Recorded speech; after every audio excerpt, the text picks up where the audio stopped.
देखिए, यूपी के संभल में 19/11/2024 को एक अदालत में याचिका दाखिल होती है संभल की जामा मस्जिद शाही मस्जिद के खिलाफ। कोर्ट 2 घंटे के अंदर ये ऑर्डर देती है कि उस मस्जिद का सर्वे किया जाए। खास बात यह है कि उसमें मुस्लिम पक्षकार मौजूद नहीं था, उसके बावजूद कोर्ट ने ये हुक्म दिया कि उसका सर्वे किया जाए। 22 तारीख को उसका सर्वे किया गया। उसके बाद दूसरी बार फिर और एक बार सर्वे किया गया। तो दूसरी बार जब सर्वे हुआ तो उसके लिए कोई उनके पास हुक्म दिया हुआ नहीं था, कोई परमिशन नहीं थी। उसके बावजूद उन लोगों ने सर्वे किया। सर्वे करने के लिए बहुत सारे लोग, मुस्लिम लोग जमा हुए। वहां पर जमा होने के बाद पथराव हुआ, उसके अंदर फायरिंग की गई पुलिस की जानिब से और 4 लोगों को शहीद कर दिया गया। वहां के पुलिस कमिश्नर ये कहते हैं कि हम लोगों ने प्लास्टिक और रबर की गोलियां चलाई थी। तो सवाल यह पैदा होता है कि इन 4 लोगों को जो गोली लगी वो किसकी गोली थी? यूपी पुलिस इसका जवाब दे, इसका सबूत पेश करे। जबकि वीडियोस वायरल जो हो रहे हैं उसके अंदर पुलिस कर्मचारी बाकायदा फायरिंग कर रहे हैं। ठीक है, लोगों ने पथराव किया ये हम कहते हैं, उसके भी वीडियोस है। लेकिन पुलिस का, एएसआई का ये काम था कि वहां के लोगों को फेवर में लेकर आप सर्वे करते, लेकिन ऐसा नहीं किया गया। सर्वे के लिए जो एएसआई की टीम आई थी वो लोग जय श्री राम के नारे लगा रहे थे। उससे ये जाहिर होता है कि ये जो एएसआई है, एएसआई नहीं थी बल्कि आरएसएस के कुछ गुंडे वहां पर शामिल थे। एक तरफा एएसआई का काम नहीं है कि इस तरह से नारे, जय श्री राम के नारे लगाकर आप लोग सर्वे के लिए आए। 4 लोगों की जान चले गई। यह सरासर जो हमारा एक्ट है, प्लेसेस ऑफ वर्शिप एक्ट 1991, इसका उल्लंघन किया जा रहा है। जब यह कानून बनाया गया था इसीलिए बनाया गया था कि बाबरी मस्जिद के बाद अब कोई दूसरी मस्जिद के ऊपर कोई ऑब्जेक्शन ना ले। इसीलिए वर्शिप ऑफ प्लेसेस जो एक्ट बनाए गए उसका जो तो 1991 का कानून का उल्लंघन है और इस कानून के अंदर 3 साल की सजा का प्रावधान है। हम ये चाहते हैं कि जिस जज ने ये ऑर्डर निकाला है सर्वे का, उसके खिलाफ कार्रवाई होनी चाहिए। साथ ही साथ जो 4 लोगों के ऊपर गोली चली, कौन पुलिस वालों ने गोली चलाया, उनके ऊपर कानूनी कार्रवाई होना चाहिए और उन लोगों को जेल में डालना चाहिए। बिस्मिल्लाहिर्रहमानिर्रहीम। एसडीपीआई नांदेड़ की जानिब से संभल की जामा मस्जिद का जो कल वाक़या पेश आया उसके ज़िमन में एहतजाज यहाँ पर रखा गया है। मुझे यहाँ पर मदऊ किया गया है, मैं उनका शुक्रिया अदा करता हूँ। मैं आपके माध्यम से ये बात हुकूमत तक पहुँचाना चाहता हूँ और बिलखुसूस हमारे मुस्लिम दानिशवरान और मुस्लिम तंजीमों के ज़िम्मेदारान तक भी ये बात पहुँचाना चाहता हूँ कि बाबरी मस्जिद का जो केस फाइनल हुआ और जो जजमेंट, मुज़ायक़ा ख़ैज़ जजमेंट जो सामने आया, जिसमें ये तस्लीम किया गया कि वो मस्जिद थी, वो मस्जिद गिराई गई।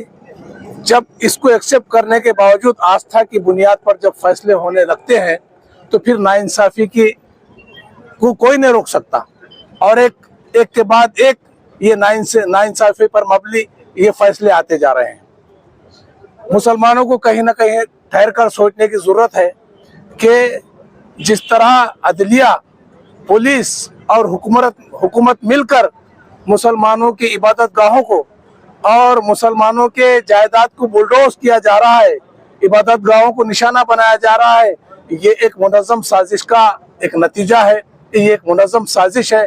इसको मुसलमानों को समझना चाहिए।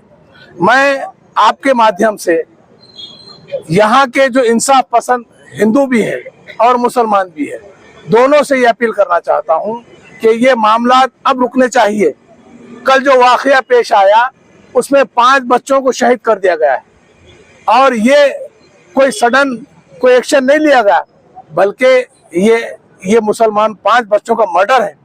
वहाँ के पुलिस अफसर ने जो हुक्म दिया और जो पुलिस वालों ने गोली चलाई, ये दोनों उसके मुजरिम हैं और ये मर्डर के मुकदमात वो अधिकारियों पर दर्ज होने चाहिए। सरासर ये मर्डर है और मुसलमानों को कहीं ना कहीं होश के नाखून लेना चाहिए कि ये मामला बढ़ते जा रहे हैं। मंदिरें इनको सिर्फ मस्जिद में नजर आ रही हैं। आपको मालूम होना चाहिए कि हमारा इस्लाम का कानून ये है कि अगर कोई डिस्प्यूटेड प्लेस है तो वहां पर कोई इबादत नहीं हो सकती। ये हमारा मुसल्लम कानून है। तो कैसा कोई मुसलमान, कोई बादशाह हो या कोई तंजीम हो या कोई शख्स हो, किसी मुतनाज़ा जगह पर मस्जिद बना सकता? हरगिज नहीं हो सकता। ये सरासर साजिशें है, मुनज़्ज़म तरीके से मुसलमानों के खिलाफ चल रही है। मुसलमानों को इसका संजीदगी से नोटिस लेना चाहिए, और मुसलमान अगर नोटिस नहीं लेंगे तो ये मामला रुकने वाले नहीं है। जो 4-5 बच्चों ने शहादत पेश की है वहां पर, मैं उनको सलाम करता हूं। जो वहां पर शहादत हुई है उसके ताल्लुक से हमारा ये मानना है कि जो अल्लाह की राह में मारे जाए वो जिंदा है, और उन्हें मुर्दा मत कहो, वो अल्लाह का रिस्क पा रहे हैं। अजीम शहादतें वो बच्चों ने पेश की गई है, पेश की है, और इसी तरह की शहादतें अगर हम पेश करेंगे तो यकीनन ये मामला रुकेंगे। इस पर मेरा यकीन है। बहुत बहुत शुक्रिया। Social democratic party of India SDP Nanded की जानिब से आज हम लोग कलेक्टर ऑफिस पर एक प्रोटेस्ट कर रहे हैं। संभल में जो कल इशू हुआ है, 5 मुस्लिम नौजवानों को पुलिस ने जानबूझकर गोली मारकर कत्ल कर दिया। इससे पहले का वाकया ये है कि एक विष्णु जैन नामी शख्स, जो खबरों के मुताबिक बताया जाता है कि सरकारी वकील है और एक मस्जिदों का सर्वे माफिया है, तो वो जो है कहीं भी जा रहा, मस्जिदों के खिलाफ जो है कोर्ट के अंदर सर्वे की जो है पिटीशन लगा रहा। और इस बार तो ऐसा हुआ कि सिर्फ 2 ही घंटे में कोर्ट ने सर्वे का ऑर्डर दे दिया, और वो सर्वे का ऑर्डर लेकर वो 22 तारीख को सर्वे हो गया। उसके बाद 23 का दिन खाली गया। 24 को फिर एक मरतबा सर्वे के लिए एएसआई की टीम आई, उनके साथ वो लोग जय श्री राम के नारे लगाते हुए आए। तो इससे ये साफ जाहिर है कि जब 22 को सर्वे हो चुका था तो 24 को जो सर्वे कराया गया वो सर्वे नहीं था, बल्कि एक साजिश के तहत जो है वो दंगा कराने की और मुसलमानों को गोलियां मारने की एक साजिश थी। तो इस साजिश में पुलिस भी शामिल है, अदालत भी शामिल है, हुकूमत भी शामिल है। तो ये जो है मुसलमानों के साथ पिछले कई सालों से होता आ रहा है, लेकिन अब इसको कहीं ना कहीं रोकने की जरूरत है, वरना ये मुल्क खाना जंगी की तरफ जाएगा। और उसी के खिलाफ हम एहतजाज कर रहे हैं। हमारी डिमांड है कि ये सारी चीजें जल्द से जल्द रोकी जाए।